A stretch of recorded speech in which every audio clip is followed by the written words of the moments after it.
Bonjour à toutes et à tous. C'est un sujet qui est un sujet délicat. Ce n'est pas un sujet, m'a-t-on dit, que nous abordons très souvent. C'est un sujet délicat aussi parce que ce doute, eh bien, nous ne nous l'avouons pas toujours. On est censé quand même avoir la foi, non? Alors, est-ce que c'est bien de douter? Est-ce qu'il ne vaut pas mieux mettre ça quelque part en dessous et puis se contenter des apparences? Oui, oui, j'ai la foi, je la garde, j'en témoigne, etc. Mais est-ce que ce n'est pas quelque chose qui peut arriver? Il y a quelques années, j'avais lu une biographie très intéressante d'un prêtre catholique qui, pendant 11 ans, a beaucoup douté de sa foi. Vous imaginez? En plus, c'était son business. Donc, double peine, si j'ose dire. Et puis, c'est un sujet délicat parce que peut-être que certains d'entre vous, peut-être que la majorité, peut-être que tout le monde ici, ou presque, ne doute pas. Et je n'aimerais pas que vous ressortiez de ces moments en ayant pris le doute. Voilà. Donc, vous voyez, nous allons marcher un peu sur des œufs. Mais il me semble que c'est un sujet qui est utile. Peut-être utile, je l'espère, le sera-t-il pour l'un ou l'autre d'entre vous qui a des pensées de doute qui surgissent et qui se demandent comment les gérer. C'est un sujet qui peut être utile aussi pour soi plus tard, parce que peut-être qu'aujourd'hui nous n'avons pas de doute, mais les circonstances de la vie peuvent faire que dans une semaine, dans un an, dans 10 ans, eh bien, nous soyons déstabilisés dans notre foi chrétienne. Et puis c'est un sujet aussi qui peut être utile parce que nous ne sommes pas tout seuls et peut-être que le frère ou la sœur qui est à côté de nous a de tels sentiments, a de telles perplexités. Et nous sommes appelés dans la famille de Dieu à être en aide les uns aux autres. Et c'est pour cela que même si nous-mêmes nous nous sentons assez stables dans notre foi, eh bien nous pouvons aussi utiliser ce sujet pour être en aide les uns aux autres. Alors, je l'ai organisé après quelques mots d'introduction, essentiellement autour d'exemples bibliques, avant de regarder 2 textes difficiles et un mot de conclusion. Donc, quelques mots d'introduction tout d'abord. Un chrétien peut-il douter? Puisqu'un chrétien, c'est quelqu'un qui a la foi, par définition. Alors, je vous propose, pour entrer dans le sujet, à la suite du chant que nous avons chanté, des témoignages par le chant. En effet, l'hymnologie révèle l'expérience des chrétiens qui nous ont précédés, et si ceux qui ont conçu des recueils ont jugé bon de retenir des paroles, certes non inspirées, mais néanmoins spirituelles, dans un recueil, c'est parce que cela faisait écho, sans doute, à une expérience utile. Et je vous propose quelques exemples de témoignages par les chants. Un chant qui a été chanté je ne sais pas combien de centaines de milliers de fois, et peut-être suis-je en dessous de la réalité, un des chants les plus célèbres à la fois dans l'hymnologie anglo-saxonne et francophone, tel que je suis bien vacillant, en proie au doute à chaque instant, lutte au dehors, crainte au dedans, agneau de Dieu, je viens. Celle qui a écrit ce chant, et je ne vais pas raconter toute son histoire, avait vécu ces moments-là et a su en témoigner par ce chant extrêmement touchant. Le plus récent, nous venons de le chanter, et puis peut-être 2 autres chants, ça vous encouragera à les chanter, issus de certitude. Il y a des jours où je ne sais plus si j'ai raison de te confier ma vie, mes plans, tous mes projets. Alors je crie, Seigneur Jésus, viens au secours de mon incrédulité, viens te révéler, car pourtant je crois. Alors ce chant va déflorer ma conclusion, mais peu importe. Et puis un autre aussi, pour les enfants, je ne sais pas si vous connaissez la très belle série de 3 CD Éclats de joie, mais il y en a un, j'aime beaucoup ces chants. Ils sont pour les enfants, mais ils édifient beaucoup les adultes, c'est pour cela que nous en avons retenu quelques-uns d'ailleurs dans Reflet. Posé sur cette vieille terre, fragile comme un roseau, je m'interroge et j'espère. Comment savoir? Comment être sûr? Sais-tu guérir les blessures?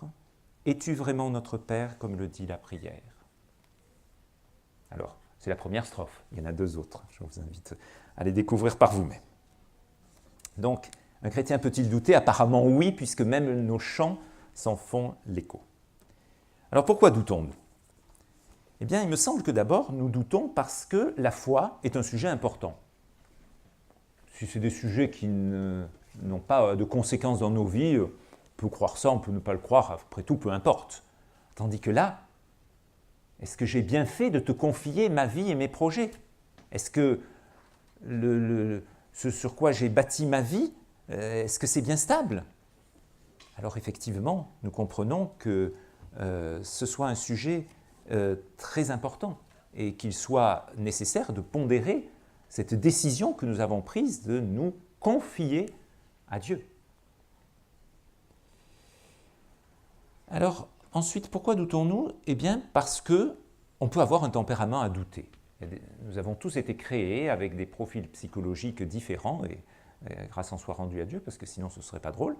Mais il y a des gens qui ont un tempérament, comme on dit, crédule, et d'autres qui ont un tempérament, comme on dit, sceptique. Et nous ne sommes, à mon avis, pas tous égaux devant le doute. Et serait-ce une faiblesse psychologique de certains qui sont toujours à remettre en cause ce qu'ils croient, ce qu'ils sont, ce qu'ils pensent, etc. Voilà. Donc là aussi, prenons en compte ce paramètre-là, me semble-t-il. Pourquoi doutons-nous? Parce qu'il y en a un qui veut nous faire douter. Et il s'est attaqué au désert à Jésus en lui disant « Si, si », le « si » du doute.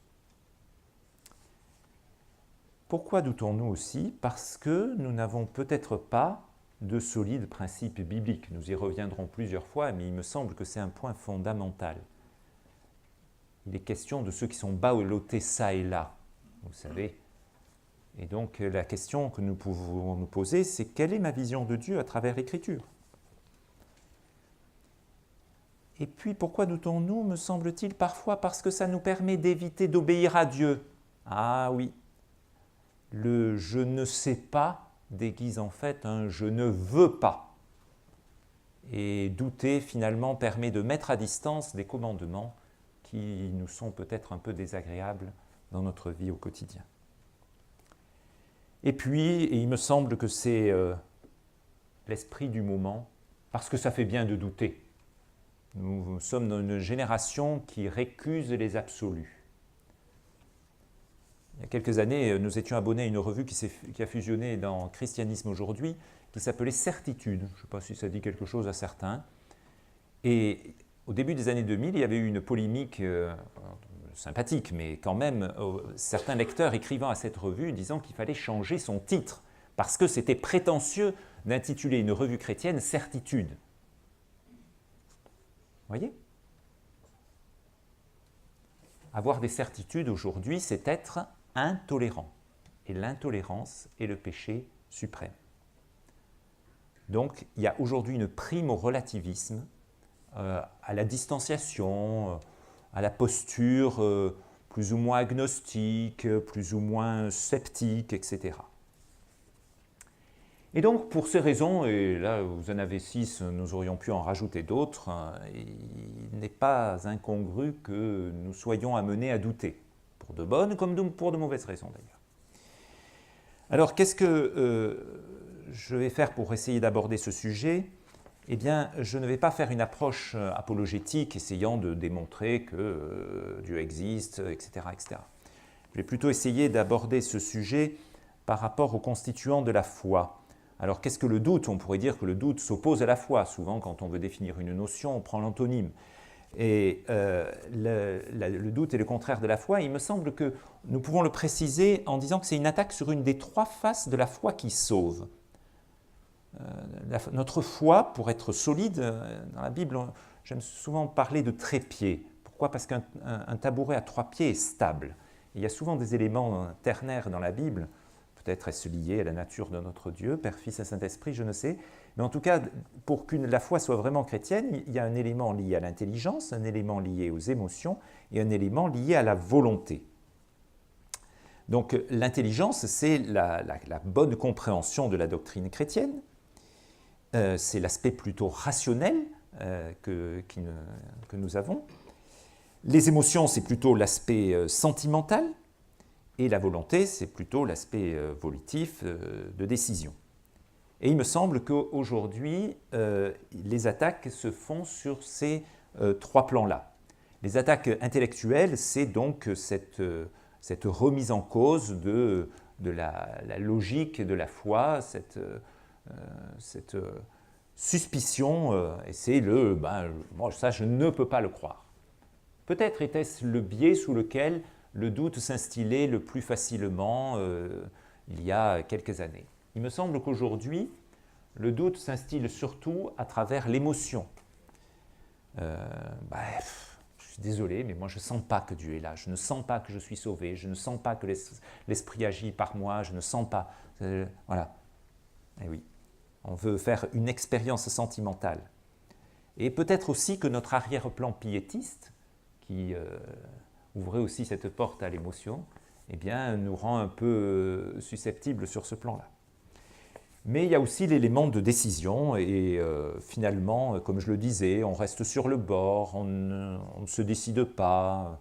Non, oui, effectivement, il y a peut-être quelque chose de vrai, je ressens peut-être quelque chose, mais je n'ai pas envie d'aller un pas plus loin. Et donc, suivant les cas, seront attaqués soit sur le plan de l'intelligence, soit sur le plan de l'émotion, soit sur le plan de la volonté. Alors, il y a des questions dérangeantes. Des questions qui sont présentes, mais pas souvent avouées. Est-ce un péché de douter? Est-ce que quelqu'un qui doute pêche positivement? Alors, je répondrai non en général. Non en général. Quelqu'un a dit, et j'aime beaucoup cette expression, que le doute, c'est une douleur de croissance spirituelle. Vous savez, c'est comme les enfants quand ils grandissent à l'adolescence, parfois ils ont mal parce qu'ils sont en train de grandir. Et le doute, s'il est bien géré, eh bien, est un moyen de nous faire grandir spirituellement. Néanmoins, le doute peut devenir péché si nous refusons volontairement, obstinément, de le gérer en ne voulant pas saisir ce que Dieu met à notre disposition pour gérer notre doute, pour en sortir. Alors, faut-il nier le doute, l'écraser en affirmant notre foi? De toute façon, non, je crois. Je pense que ce n'est pas forcément une bonne chose.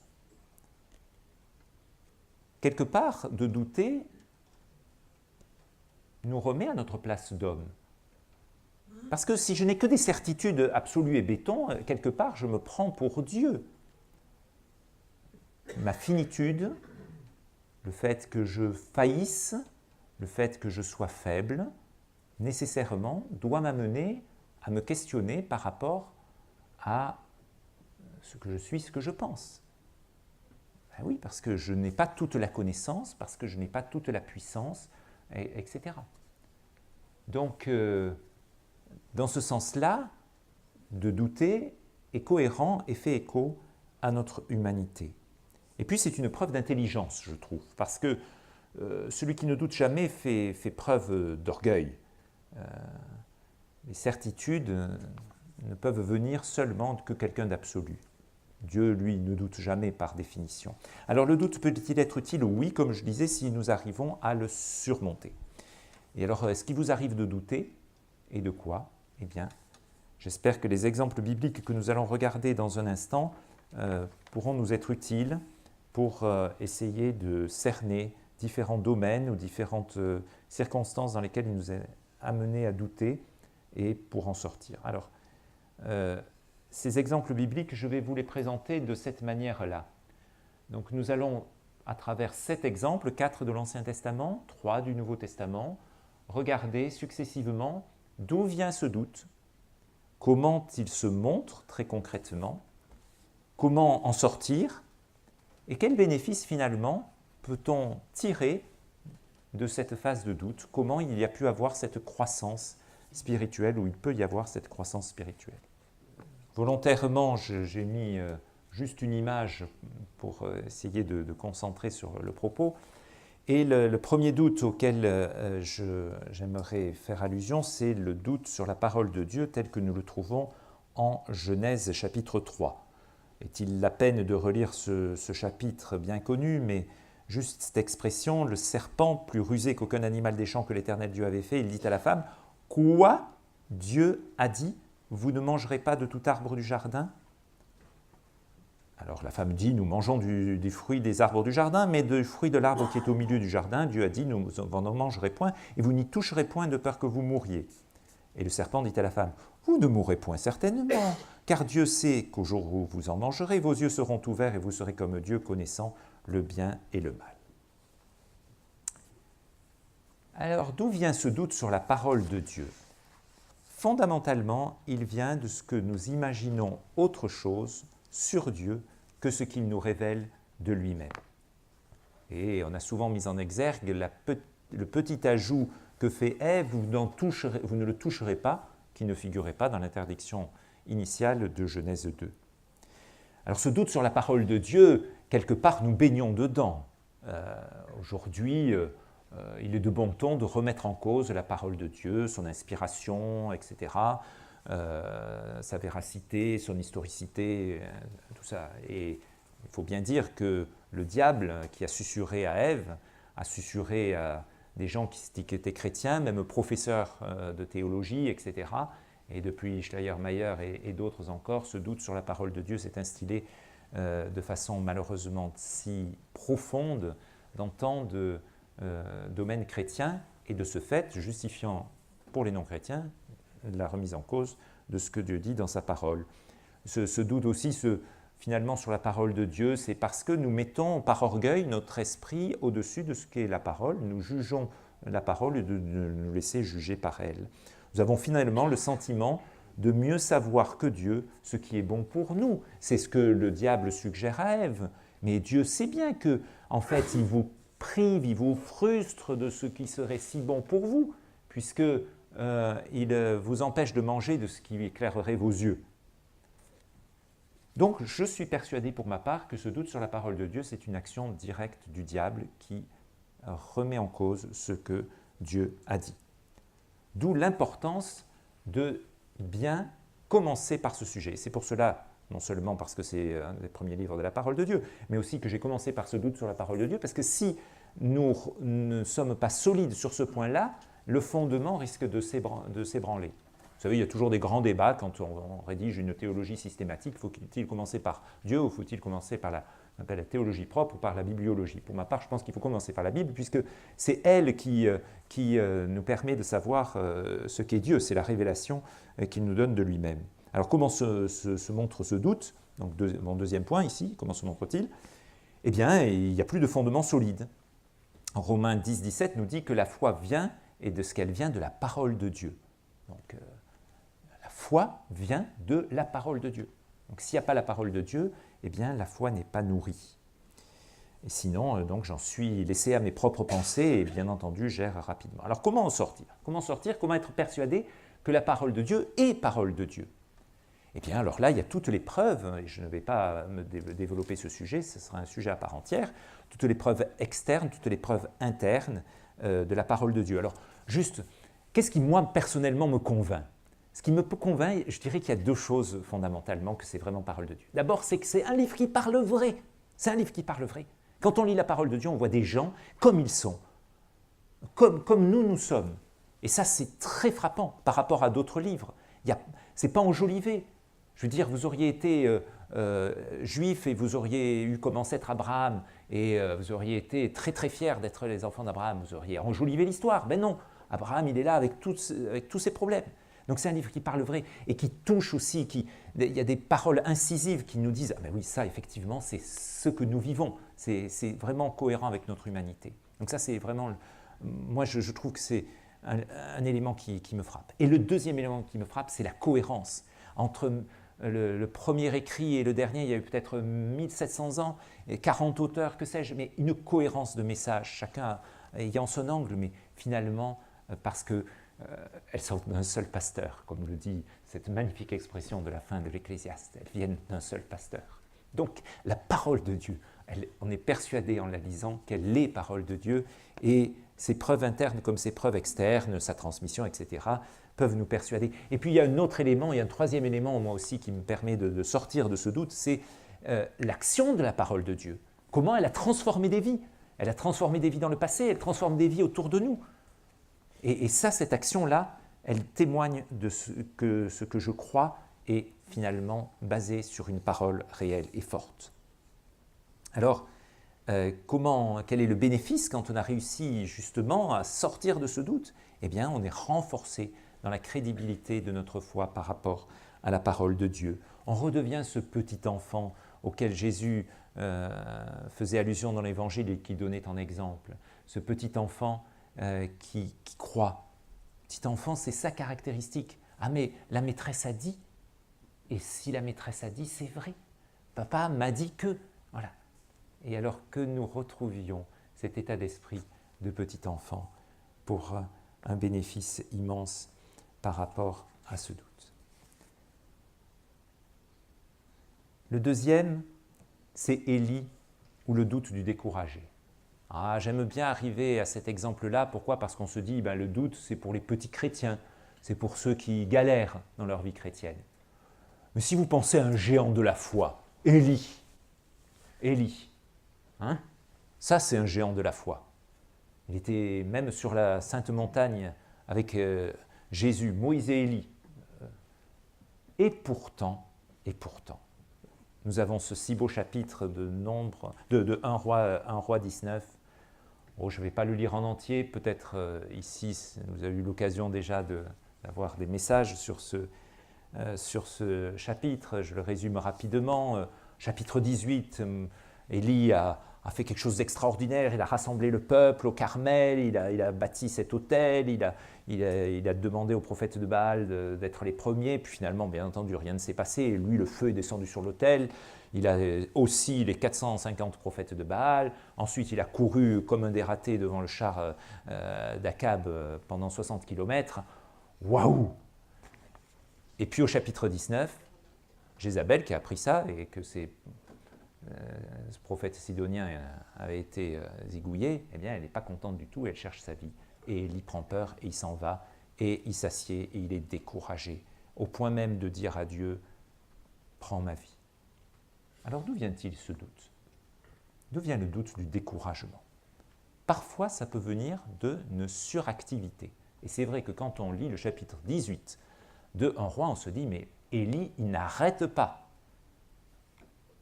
Et le doute peut venir de ce que finalement, mais j'ai quand même fait beaucoup de choses et puis finalement, il ne se passe rien. Il espérait sans doute que, fort de tout ce qu'il avait démontré sur le Carmel, de ce feu qui était descendu, le peuple d'un seul coup se tournerait, chasserait Jézabel, la renverrait à Sidon et reviendrait à l'Éternel. Et puis finalement, il ne se passe pas ça. Il ne se passe pas ça. Donc, tout ça pour ça? Est-ce que ce n'est pas un doute qui peut surgir aussi dans notre esprit? Seigneur, je t'ai déjà consacré tout ça, j'ai fait tout ça pour toi, et puis finalement, pas de résultat. Alors, est-ce que Seigneur, tu es bien là? Une autre façon aussi du doute du découragement, c'est qu'on peut avoir l'impression que tout repose sur soi. Élie était là, disant il faudrait relire dans ces versets du chapitre 19. Et moi j'ai. Voilà, oui. Et Dieu lui dit, ok, 7000 hommes qui n'ont pas fléchi devant Baal. Et oui. Quand on prend trop sur soi, quand on pense que finalement on est indispensable pour tout, ça peut être un piège. Et puis aussi le manque de mise en perspective. Franchement, il s'était coltiné 450 bonhommes, et là, il a peur d'une seule bonne femme. Donc, il avait perdu un peu le sens des proportions, notre cher Élie. Voilà, c'est là aussi, ça peut nous arriver découragé, parce qu'on oublie de mettre les choses en perspective, de rationaliser un petit peu, de voir les choses. Alors, comment se montre ce doute? Eh bien, Élie fuit devant ses responsabilités, il a même jusqu'à des tendances suicidaires. Et comment en sort-il? Ah, c'est pour cela que j'ai mis ce beau tableau. Dieu lui envoie un ange, un messager. Il vient l'aider lui-même par l'ange de l'Éternel qui s'approche d'Élie et lui donne des éléments concrets. Parfois, quand on est découragé, qu'on a ce doute, eh bien, on a besoin d'éléments très très matériel, gâteau, la cruche d'eau, qui permet d'aller plus loin. Et puis, par-dessus tout, à Mont Sinaï, où Élie aboutit après sa longue marche de 40 jours, eh bien, Dieu se révèle lui-même. Nous avons besoin d'entendre la vérité sur Dieu et sur nous. Et Dieu se révèle dans cette voix douce et subtile. Pourquoi ? Parce que Élie, finalement, il avait une vision de Dieu qui était incomplète. Et bien ça aussi, souvent, le doute peut venir parce que nous voyons Dieu comme nous le sommes un peu imaginé. Et peut-être par rapport à son tempérament, Dieu, pour Élie, était beaucoup dans les tremblements de terre, les éclairs et le tonnerre, un petit peu moins dans la voix douce et subtile. Et il a besoin d'équilibrer sa vision de Dieu. Et c'est ce que Dieu fait dans sa grâce. Et donc, il va en sortir. Et quel est le bénéfice ? Quatrième point, eh bien, c'est le retour à l'activité, mais une activité beaucoup plus paisible, me semble-t-il, dans la suite du ministère d'Élie, marqué par le partage du service, puisque lui qui se croyait tout seul, tout de suite, va aller trouver Élisée pour partager le service avec celui qui est appelé à être son successeur, et il va avoir cette meilleure appréciation de Dieu et de lui, et finalement, ça va pouvoir continuer. Donc le découragement n'est pas inéluctable. Troisième personnage de l'Ancien Testament, c'est Job. Ah, ce livre de Job. 42 chapitres, bouleversants. Là aussi, il faudrait les lire. Je ne fais bien entendu que rappeler ce qui est arrivé à Job, cette souffrance qu'il juge imméritée. Mais pourquoi ça m'est arrivé ? Populairement, on dirait, mais qu'est-ce que j'ai fait au bon Dieu pour mériter tout ça ? Alors bien sûr, nous ne le disons pas comme ça. Mais est-ce que nous ne le pensons pas parfois ? Donc cette souffrance qui semble vraiment imméritée, pourtant Job était parfait, se retirant du mal, juste, il offrait des sacrifices pour ses enfants, etc. Et puis, ce doute de l'éprouvé est renforcé par les accusations de ses amis. Si t'arrive ça, justice immanente, c'est parce que il doit y avoir un truc dans ta vie de caché. Et ça renforce l'épreuve. Alors comment se montre-t-il ? Par l'isolement. Ses amis sont bienvenus pour le consoler, consolateur ô combien fâcheux, et il voudrait être seul à certains moments. Et puis avec ses paroles contre Dieu, il convoque Dieu devant le tribunal, mais qu'il vienne et je lui parlerai, et je lui raconterai comment j'étais bon envers le pauvre, j'étais toujours accueillant envers la veuve, je donnais de mes biens, j'aidais, etc. Et il va faire la liste. Et pourtant, quelle est l'appréciation de Dieu sur les paroles que Job a prononcées ? Le chapitre 42 nous sidère quand Dieu dit à ses amis « Vous n'avez pas parlé de moi comme mon serviteur Job a parlé ». Pourtant, il nous semble qu'il y a des paroles ô combien excessives dans les longs chapitres qui parcourent les chapitres 3 à 31 de ce livre. Mais comme le dit le chapitre 6, et Dieu l'a pris en compte, chapitre 6, verset 26, les paroles d'un désespéré ne sont-elles pas pour le vent ? Que songez-vous à censurer mes discours, mes amis ? Et donc là aussi, quand nous avons côté à quelqu'un qui doute parce que peut-être l'épreuve l'envahit, le submerge, ne portons pas un crédit littéral à des paroles, parce que parfois c'est un exutoire, parce que c'est trop fort, c'est trop dur, ça sort, ça a besoin de sortir. Alors comment Job va-t-il sortir de ce doute ? Ben, Dieu va le faire sortir. Dieu va venir. Job l'avait convoqué, Dieu vient, et Dieu va lui parler. Il va lui parler des étoiles, il va lui parler d'animaux extraordinaires, etc. Il va lui dire, est-ce que tu as vu ça ? Voilà. Et il va lui montrer sa souveraineté. Dieu ne va pas lui donner une explication, nous le savons bien. Ce livre de Job n'est pas une explication de la souffrance, qui reste ce mystère opaque, selon la belle expression d'Henri Blocher. Eh bien, il va laisser pourquoi, il va lui montrer que Dieu est souverain. Et quel va être le bénéfice ? Eh bien, le bénéfice, c'est de savoir que le bonheur peut être encore présent. Le livre de Job se termine de manière bizarre. Il ne se termine pas comme terminerait un film français, parce qu'il faut que ça se termine mal. Donc, parce qu'on n'est pas à Hollywood, non mais des fois.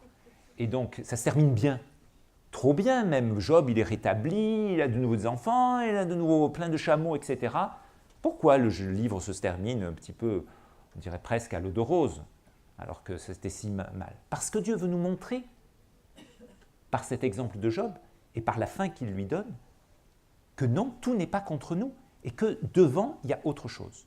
Peut-être pas sur cette terre pour tout le monde, certains sont restés avant le chapitre 42, mais demain, la joie qui est devant nous, ce qui nous attend, l'espérance qui nous est proposée, et ce qui peut nous permettre, me semble-t-il, de surmonter ce doute de l'éprouver. La souffrance ne sera jamais le mot final de Dieu pour les siens. Le mot final de Dieu pour les siens, c'est les nouveaux cieux et la nouvelle terre. C'est ce jour où il sera dit, il n'y aura plus de deuil, plus de cris, plus de larmes. Les choses vieilles sont passées. Et ça, c'est une certitude. Et la preuve même, c'est que, parce que nous pourrions en douter, et parce que quand on est au fond du trou, quand on se gratte avec son tesson, eh bien, c'est difficile d'y croire. À 3 reprises, Apocalypse 19, Apocalypse 21, Apocalypse 22, il est dit, ces paroles sont certaines et véritables. Ces paroles sont certaines et véritables. Donc, quand on est sur notre tas de fumier, avec notre tesson, notre tas de cendres, eh bien, relisons ça. Ces paroles sont certaines et véritables. Les choses vieilles, un jour, vont passer. Alors, effectivement, le bonheur sera présent. Peut-être sur cette terre, si Dieu permet une fin de Job. Miséricordieux a été Dieu envers Job, en lui permettant une fin heureuse. Mais de toute façon, la fin finale, si j'ose dire, eh bien, dans les nouveaux cieux et la nouvelle terre, ce sera une fin où l'épreuve aura définitivement passé. Alors, cela peut nous conduire aussi, cet exemple de Job, à intercéder pour ceux qui ont créé ou accentué le doute. Paul dit en 2 Corinthiens 1 que nous sommes consolés de la part de Dieu et que nous pouvons consoler les autres de la consolation dont nous sommes nous-mêmes consolés de la part de Dieu. Et donc c'est aussi un bénéfice de l'épreuve. Et combien sont ceux qui, peut-être le cœur un peu dur ou des certitudes peut-être un peu trop ancrées, eh bien finalement, par l'épreuve, ont appris aussi à être de ceux qui ne sont plus des consolateurs fâcheux, mais de ceux qui pleurent avec ceux qui pleurent. Le 4e exemple que je vous propose, c'est l'exemple de Asaph, ou le doute de l'aigri. Asaph, peut-être là ça vaut la peine de lire quelques versets, parce que c'est peut-être un petit peu moins connu que les autres histoires. Asaph a écrit 12 psaumes, et parmi ces 12 psaumes, il y en a 2 auxquels je ferai référence rapidement. C'est le psaume 73 et le psaume 77. Psaume 73. Ce psaume 73 est scandé par les certainement. Certainement, c'est en vain que j'ai purifié mon cœur et que j'ai lavé mes mains dans l'innocence. J'ai été battu tout le jour. Mon châtiment revenait chaque matin. Et puis dans le psaume 77, il nous dit, le Seigneur rejettera-t-il pour toujours et ne montrera-t-il plus sa faveur? Sa bonté a-t-elle cessé pour toujours? Sa parole a-t-elle pris fin de génération en génération? Dieu a-t-il oublié d'user de grâce? A-t-il enfermé ses miséricordes dans la colère? C'est là, pause. D'où vient-il ce doute de l'aigri? Intéressant que l'Esprit de Dieu ait conduit dans la constitution de ce recueil magnifique de 150 poèmes qu'est les psaumes, de retenir 12 psaumes de ce Asaph, de cet aigri, et en particulier ces 2-là. Il montre bien que le sujet que nous abordons aujourd'hui n'est pas un sujet qui est étranger finalement à la révélation. Le doute d'Asaph vient devant l'injustice du monde. C'est en vain que j'ai purifié mon cœur, mes mains, mon cœur. Voyons, regardez, moi je suis devenu chrétien, j'attendais que les choses changent. Et puis finalement, ça ne change pas. Non. À quoi bon? Regardez la prospérité des méchants Et puis je fais appel à Dieu, et j'ai l'impression qu'il n'entend pas, que la prière ne monte pas, qu'il n'y a pas de réponse. Et pourtant, ça fait des années que je demande la guérison pour un proche, je demande un travail, que je demande un conjoint, que je demande ceci ou cela. Est-ce que vraiment ça vaut la peine d'être chrétien si c'est ça? Alors comment se montre-t-il ce doute de l'aigri? Effectivement, la foi oblige parfois à des sacrifices dans un monde qui est opposé à Dieu. Alors, je pense que nous devons être très modestes dans nos pays par rapport à tant d'endroits dans ce monde où la foi coûte, et coûte très cher. Nous, elle nous coûte, mais finalement pas tant que ça. Pensons à tant de pays où quand on est un jeune chrétien, on sait, je pense à des pays musulmans, on sait qu'on ne pourra pas faire d'études supérieures, que l'accès à l'université sera barré parce qu'on est chrétien. Et donc on devra se contenter d'un petit job. Voilà.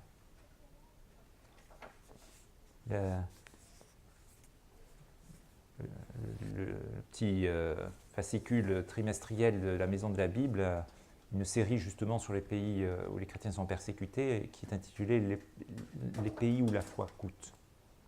Ouais. La foi peut coûter. Elle peut coûter des renoncements, elle peut coûter parce qu'on veut rester obéissant à Dieu, comme Asaph, qui voulait bien être obéissant à Dieu, mais qui trouvait que finalement, il n'y avait pas eu beaucoup en échange.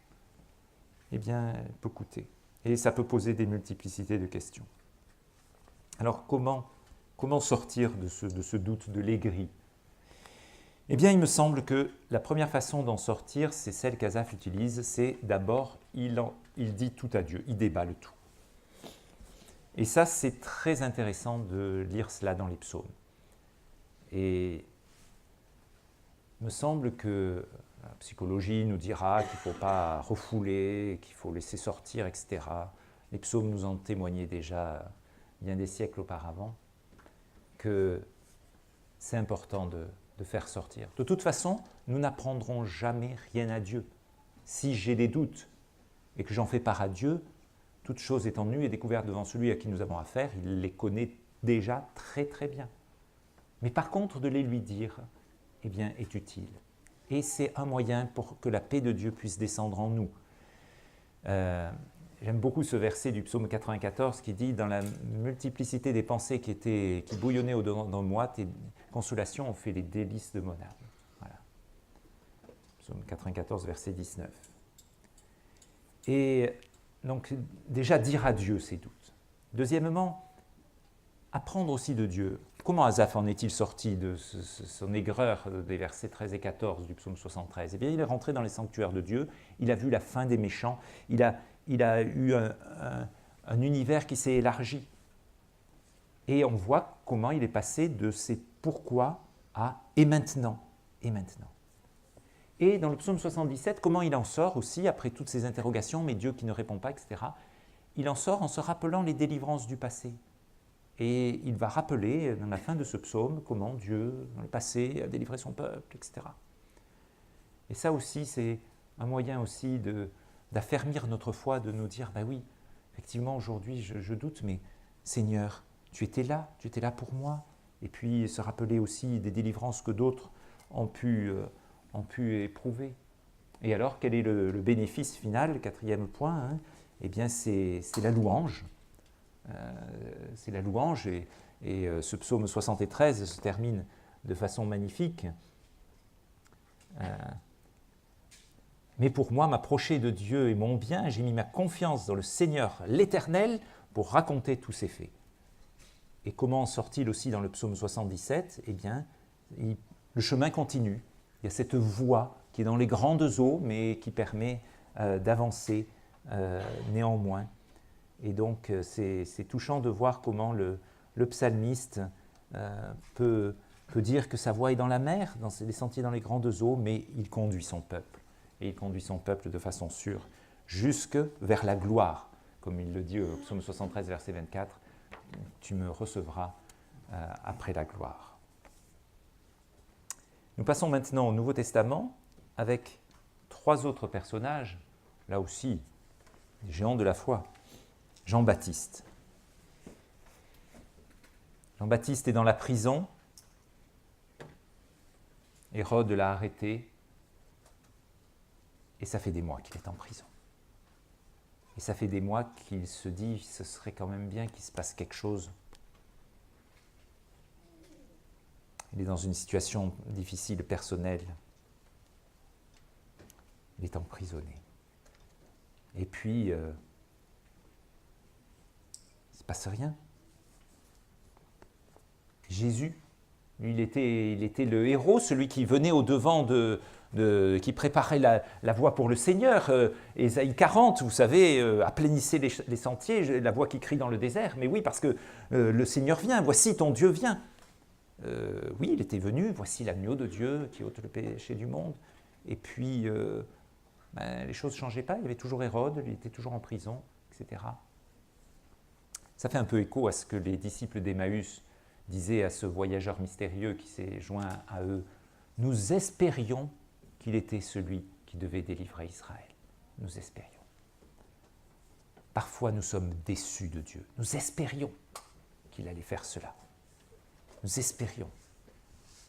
Le Seigneur n'agit pas de la manière dont nous pensons qu'il devrait agir.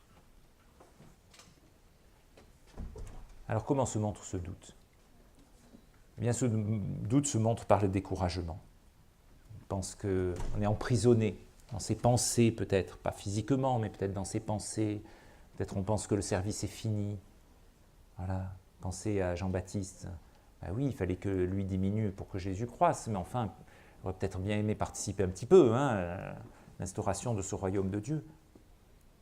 Et puis il y a des doutes aussi sur la réalité divine. Alors ça peut aller de remise en doute très fondamentale, parce qu'on est déçu de Dieu et donc on se dit finalement soit Dieu n'existe pas ou à refus de reconnaître certains de ses attributs. Non, mais ce n'est pas un Dieu bon finalement, il n'est pas bon, parce que s'il était bon, il permettrait cela. Alors comment Jean-Baptiste en sort-il de ce doute, d'être déçu ? Vous savez ce qu'il fait ? Il envoie de ses amis à Jésus. Ah, j'aime bien cet exemple. Pourquoi ? Parce que si on est en prison soi-même, eh bien parfois, on a besoin des autres. C'est pour sortir de ce doute. On a besoin d'en parler à d'autres. Donc j'imagine Jean-Baptiste, qui avait peut-être le droit d'être visité par certains de ses disciples, qui vient et qui envoie ses disciples à Jésus, et Jésus leur dit, mais attendez, retournez, allez voir Jean-Baptiste et racontez-leur. Les boîtes marchent, les sourds entendent, et bienheureux celui qui n'est pas scandalisé en moi. Et donc, Jean-Baptiste n'est pas sorti de prison. Mais pourtant, après que Jésus a renvoyé les disciples vers Jean-Baptiste pour leur annoncer, il se tourne vers la foule, il leur dit, vous savez qui est celui auquel les disciples vont rapporter mes paroles ? Plus grand des prophètes. La vision que Jean-Baptiste avait sans doute de son service et de son utilité n'était pas tout à fait la vision que Jésus en a eue. Et ça, quel encouragement pour sortir de ce doute. Et donc, même si on ne peut pas faire tout ce qu'on avait prévu, même si le service peut être interrompu, Dieu le sait. Et Dieu, on peut les lui laisser. Job disait, les plans chéris de mon cœur sont arrêtés. Ben oui, peut-être que pour l'un ou l'autre, les plans chéris de son cœur sont arrêtés. Il aurait aimé faire autre chose, mais Dieu le sait. Et nous pouvons sortir de ce doute-là. Et donc, celui qui doute n'est pas disqualifié, voir ce que le Seigneur en dit, et il a pu mieux comprendre l'action de Dieu. Dieu est souverain et il n'agit pas comme moi je pense qu'il devrait agir, mais regardons la façon dont il agit et nous ne serons pas déçus. Deuxième exemple du Nouveau Testament, Pierre, le doute quant aux circonstances. Nous sommes 3 chapitres après, Matthieu 14, Jésus a renvoyé la foule qui avait mangé, 5000 personnes, et puis il vient sur la mer, et Pierre lui dit, si c'est toi Seigneur, permets que je sorte des eaux et marche vers toi. Et donc Pierre sort, et finalement on sait, il regarde la mer, et il enfonce, et Jésus lui tend la main. Homme de petite foi, pourquoi as-tu douté ? Là aussi, ça fait partie des récits de l'école du dimanche. qui nous ont bercés pour beaucoup d'entre nous dès notre enfance. Mais d'où vient-il ce sentiment? Eh bien, peut-être d'un peu de présomption. Le Seigneur venait à leur rencontre. Bon, Pierre, il veut sortir de la barque pour venir voir le Seigneur. Ok, c'est son initiative, hein, après tout. Le Seigneur ne lui avait pas dit, viens à ma rencontre. Voilà. Présume un peu de ses forces, peut-être. Voilà. Et puis, on voit aussi que le doute quant aux circonstances, parfois, c'est que nous manquons d'un simple bon sens, d'un simple recul. Quand est-ce que Pierre commence à enfoncer? Quand il voit que le vent était fort et la mer houleuse. Sauf que marcher sur une mer calme ou une mer houleuse, je suis désolé, c'est tout aussi compliqué. Voilà. Et donc, parfois, perdons aussi un petit peu le sobre bon sens par rapport à l'appréciation des circonstances. Et ça peut se montrer parfois en doute parce que finalement les circonstances que l'on vit envahissent tout. On pense à cette parole de Jacob, toutes ces choses sont contre moi. Mais non Jacob, regarde, si tu fais la liste, toutes ces choses ne sont pas contre toi. Puis même Dieu permet qu'il en résulte du bien. Alors comment sortir de ce doute? Eh bien, regardez à Jésus. C'est ce que nous avons chanté dans ce beau cantique 92. Et puis la prière que fait Pierre pour sortir de ce doute par rapport aux circonstances, Seigneur, sauve-moi. Et enfin, il rentre dans la barque. Et, chose frappante, encore une fois, celui qui doute n'est pas disqualifié. Ce n'est pas parce qu'on doute qu'on est un chrétien qui maintenant ne peut plus faire rien pour le Seigneur. Pierre, dans ses expériences des évangiles, a permis de mieux connaître le Seigneur. Et moi, ce qui me frappe toujours, c'est en lisant 1 et 2 Pierre, finalement, on voit combien le caractère de Pierre a été transformé et combien Dieu a formé Christ en lui à travers les circonstances qu'il a vécues. Et enfin, le dernier exemple, c'est Thomas. Thomas, c'est le doute sur l'invisible. C'est vraiment le parangon du doute, Thomas. « Oh, moi, vous savez, mes amis, je suis comme saint Thomas. Je ne crois que ce que je vois. » Ben, voyons. Si on ne croyait que ce qu'on voyait, on ne ferait pas grand-chose. Réfléchissez-y un peu. Donc, d'où vient ce sentiment de doute sur l'invisible? Peut-être que chez Thomas, il y avait une once de jalousie. Ben oui, il n'était pas là ce fameux jour où Jésus est apparu ressuscité. Donc, moi, je n'étais pas là, vous l'avez vu, mais je ne suis pas certain que vous l'ayez vu. Et parfois, on peut se sentir frustré par rapport à des expériences que d'autres ont vécues et que nous n'avons pas vécues. On peut refuser le miracle, le rationalisme. Mais aussi, il peut y avoir des lacunes de vie spirituelle. Et ça, c'est une raison importante du doute. Dieu a mis à notre disposition des moyens de grâce, que sont la parole de Dieu, la prière et la communion des saints. Et si je néglige ces moyens de grâce, j'ouvre la porte au doute. Autrement dit, si je ne lis pas la Bible, si je ne prie pas, si je ne me retrouve pas avec mes frères et sœurs, je serai une proie plus facile du doute. Et c'est peut-être ce qui a été le cas pour Thomas. Alors, il nie le témoignage des autres, et il dit, si moi, il y a de l'orgueil, si je ne mets pas, etc. Et le Seigneur se révèle à lui, et il lui révèle ce qu'il est, il lui révèle son œuvre, le fait historique. Un de mes amis me disait que ce qu'il avait convaincu d'être chrétien, élevé dans une famille chrétienne, mais un jour il a remis des choses en cause, c'est la résurrection de Jésus-Christ. La résurrection de Jésus-Christ. C'est des faits assurés, comme le dit le début d'Acte 1.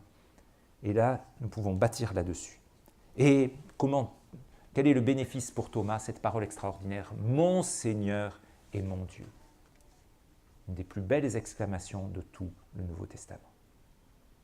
Donc, nous avons vu quelques exemples bibliques, le doute du sceptique, du découragé, de l'éprouvé, de l'aigri, du déçu, du présomptueux, de l'incrédule, qui ne se reconnaît pas, à un moment ou l'autre, derrière un de ces personnages.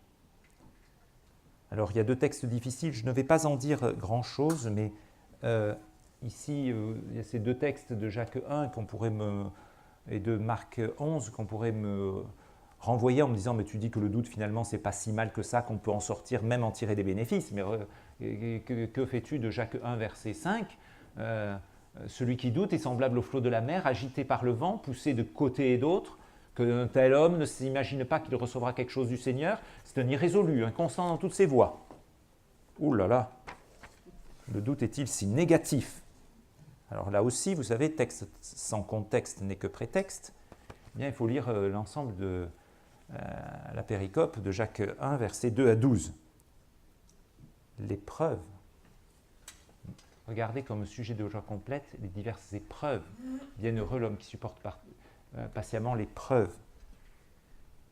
Vous savez comment on calme le mal de mer? Moi, je suis sujet au mal de mer. Là, vous n'êtes pas loin de la mer. Peut-être qu'il y en a qui font du bateau. Je suis sujet au mal de mer. Au mal de mer, on vous dit, regardez l'horizon. Voilà. Celui qui doute, il faut l'encourager à regarder l'horizon. Et le mal de mer, ballotté, ça et là, hein, eh bien, ça s'apaise. Et c'est vrai que quand on est ballotté par les circonstances de la vie, par les épreuves, tentations, les deux étant bien très proches, eh bien, nous avons besoin de retrouver la ligne d'horizon, d'être ancré sûrement et fermement selon Hébreux 6, parce que ça va au-delà du voile où Jésus est assis. Voyez, Jésus ressuscité et glorifié, l'horizon que nous donne Apocalypse 21 et 22, eh bien, ça va nous permettre de calmer ce doute. Deuxième texte difficile, c'est Marc 11, celui qui ne doutera pas dans son cœur, mais qui croira que ce qu'il dit se fait, eh bien, ça lui sera accordé. Et pourtant, c'est quoi cette demande? C'est une montagne soulevée et jetée dans la mer. Là aussi, on peut avoir des interrogations. C'est des demandes incroyables, ça. C'est de l'autosuggestion. Alors que faire des prières qui ne sont pas répondues? Est-ce que c'est parce que je doute que du coup Dieu ne répond pas à mes prières? Il me semble que là, la réponse nous est donnée au début. Ayez foi en Dieu. Et nous avons besoin de reconnaître la souveraineté de Dieu. Avoir foi en cette souveraineté de Dieu.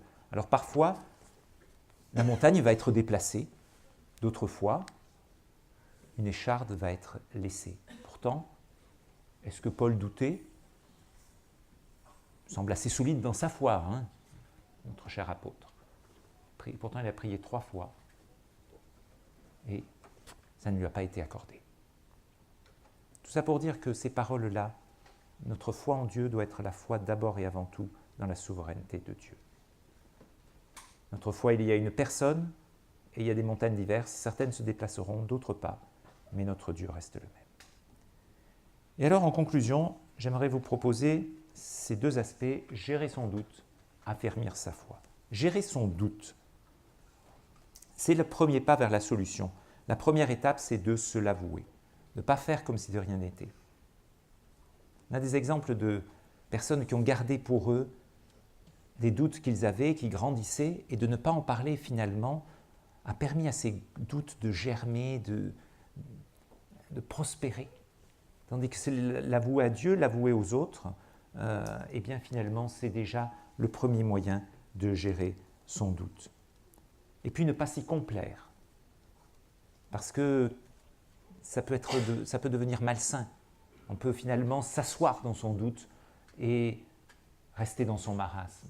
Alors que Dieu nous propose des moyens de grâce, il nous propose de nous remettre à étudier, il nous propose la force de ses promesses, la réalité de son espérance, il nous propose de pouvoir en sortir, comme nous l'avons vu au travers de ces différents exemples. Et nous avons besoin aussi d'affermir notre foi en la détachant de ses sentiments. Ce n'est pas parce que je ne sens pas que Dieu est là que Dieu n'est pas là. Ce n'est pas parce que je ne sens pas que j'ai la foi que je l'ai perdue. Nous faisons reposer notre foi sur une base objective, la parole de Dieu, les déclarations du Dieu qui dit, qui ne peut pas mentir. Dieu parle, je crois. Et puis aussi en évitant certains contacts nocifs. Les mauvaises compagnies corrompent les bonnes mœurs, et je pense qu'il y a des gens qui sont toxiques. Il y a des lectures qui sont toxiques. Une sœur de notre église, il y a bien des années, qui est partie parce qu'elle a conçu des doutes très importants, et là maintenant, malheureusement, au moins extérieurement, elle est assez loin de la foi chrétienne parce qu'elle s'est laissée influencer par de mauvaises lectures, par des livres, elle a étudié certains domaines et ça l'a éloignée de la foi. Et puis en persévérant dans la confiance vis-à-vis du Seigneur. Et je termine par cette belle parole de ce père qui était dans une épreuve et qui se tourne vers le Seigneur et lui dit « Je crois, viens en aide à mon incrédulité. » Donc je crois. Il y a une démarche de volonté positive de la part de ce père. je crois, mais viens en aide à mon incrédulité. Il y a cet appel au Seigneur. Viens, viens à mon secours. Viens à mon secours parce que ma foi est petite, parce que mon doute est peut-être bien grand. Mais s'il y a cette volonté du cœur, je crois, cette foi qui, comme le disait Luther, est un libre abandon ainsi qu'une joyeuse avancée vers la bonté invisible et inconnue de Dieu, eh bien le Seigneur répondra. Celui qui doute et qui fait cette prière, j'en suis persuadé, ne sera pas déçu. Jésus viendra. Vers Jésus, lève les yeux.